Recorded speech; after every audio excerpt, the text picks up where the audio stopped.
जिसको जो चाहिए अपने जीवन में, जो चाहिए जीवन में, एक शर्त है, वही मांगना जितनी तुम्हारी कैपेसिटी हो। अब तुम कह दो कि चंद्रमा चाहिए, तो चंद्रमा तो नहीं उतर सकता क्योंकि कलयुग है ना। अगर बात धन परिवार की है, सुख संपत्ति की है, तो भागवत जी का नाम है कल्प वृक्ष। क्या नाम है? कल्प वृक्ष। जब समुद्र मंथन हुआ तो 14 रत्न निकले, उनमें से एक रत्न था कल्प वृक्ष।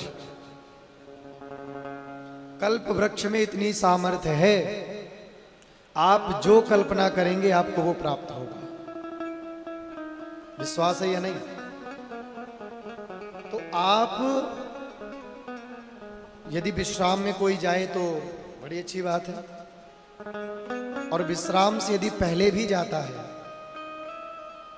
तो वो साष्टांग प्रणाम करके भागवत जी को जाए और अपने मन में कल्पना करके जाए, हे भागवत जी, जैसे आप प्रत्येक प्राणियों की कल्पना की पूर्ति करती हैं, जो वो कल्पना करता है आप वो देती हैं, आप ऐसे हमें भी प्रदान करें।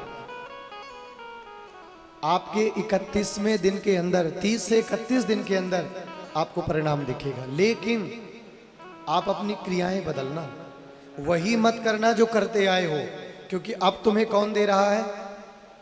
भगवान। पहले तुम्हें किसने दिया? तुम्हारे भाग्य ने।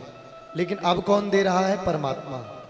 इसलिए अब भगवान की बताई नीति पर चलना। इसी को तो कहते हैं कि गुरु की अवज्ञा मत करो। अब हमारी कथा सुन रहे हो, 7 दिन के लिए तो वक्ता गुरु ही होता है।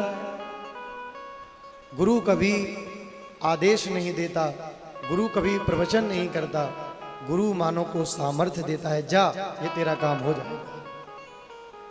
जिस कल्पना से जो बैठे हैं सबको वही मिलेगा, यही तो है भागवत जी। और जिसे कुछ नहीं चाहिए उसे मेरा वृंदावन बिहारी लाल सप्तम दिन मिल जाता है। अब आप कहेंगे कैसे मिलता है, कैसे मिलते हैं ठाकुर जी? ठाकुर जी का मिलना यही है कलयुग में कि 7वें दिन ठाकुर जी आपको अपने लगने लगे। उनकी कथा सुनने के बाद उनसे कोई संबंध जुड़ जाए, आपके जीवन में परिवर्तन आ जाए।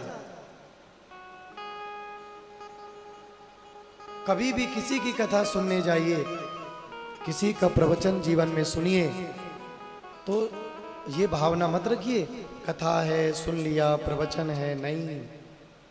ये बात मेरी हमेशा याद रखिएगा। एक भावना से कथा सुनिए, परिवर्तन, मेरे जीवन में परिवर्तन आए, इस भावना से हमें प्रत्येक कथा को सुनना चाहिए। गुरु अवज्ञा नहीं करें, तीसरा नाम अपराध। चौथा नाम अपराध है श्रुति शास्त्र निंदनम। सूत्रियों की, स्मृतियों की, शास्त्रों की कभी निंदा नहीं करनी चाहिए। जैसे आज लोग हैं, अभी बीच में बड़ा विवाद चल रहा है, कभी मानव को अपने न पद का अभिमान करना चाहिए, न रूप का अभिमान करना चाहिए, न अपने धन का अभिमान करना चाहिए, और ना ही अपने लोक वर्चस्व का अभिमान करना चाहिए।